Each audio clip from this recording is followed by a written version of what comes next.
This episode of Soldier Knows Best is brought to you by Carbonite.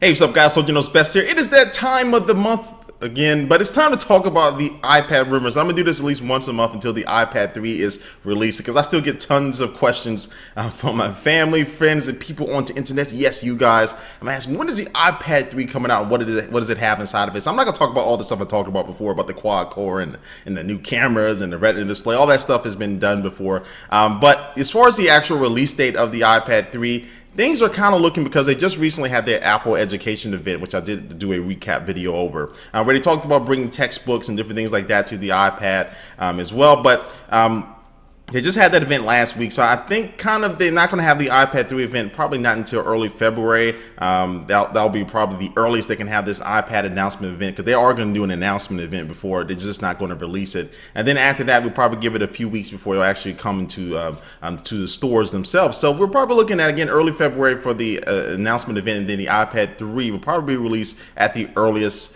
late February, but I'm really thinking early March to mid-March we'll see the release of the iPad 3. So people out there who are waiting to get the iPad 2 and don't want to spend their money on it and didn't have a new one come out, I would still recommend, I would still say wait, even though Apple probably not going to like that, but I would still say go ahead and wait just a little bit. You probably have like a month and a half to 2 months to wait, but go ahead and wait for the latest and greatest iPad 3, which will be at the same, more likely at the same price, but you'll get way better features and things like that for it. So hold off just a little bit. But the big thing that's been coming out over the past couple of weeks is that the iPad 3 could have LTE, very fast LTE speeds, 4G speeds, yes. So it'll be blowing things out of the water as far as 3G concerns, which you can only get right now on the iPad 2. So definitely it'll probably have Verizon's LTE, and then maybe Sprint and AT&T as far as just 4G networks. I don't know, but it definitely will probably have a Verizon 4G option, which is still the best in the country, I believe. I have a lot of 4G LTE devices from Verizon, and they work stupendously, if that's the right word for that. But anyway, they work very, very well. So that will probably be in the next iPad 3. Now, design-wise, I honestly could care less if they actually change the design of it, because with something like the iPad, I'm going to be using a lot with traveling, things like that around the house.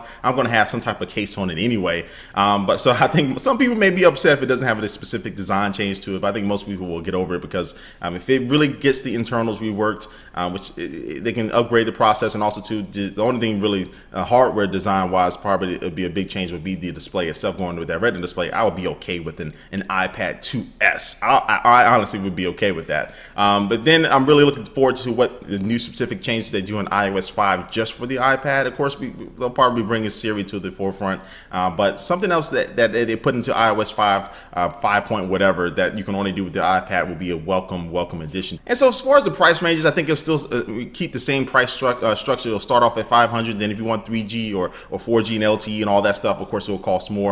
But the iPad 2 will get sliced, especially because of this education event. They want to get as many iPads to people's hands as fast as possible. So the iPad 2 will probably go down again around like $300. So, but anyway, I think the price point will stay relatively the same. So anyway, guys, but before we head out of here, we're going to take one last look at our sponsor for this video before we totally in it. And here's the sponsor.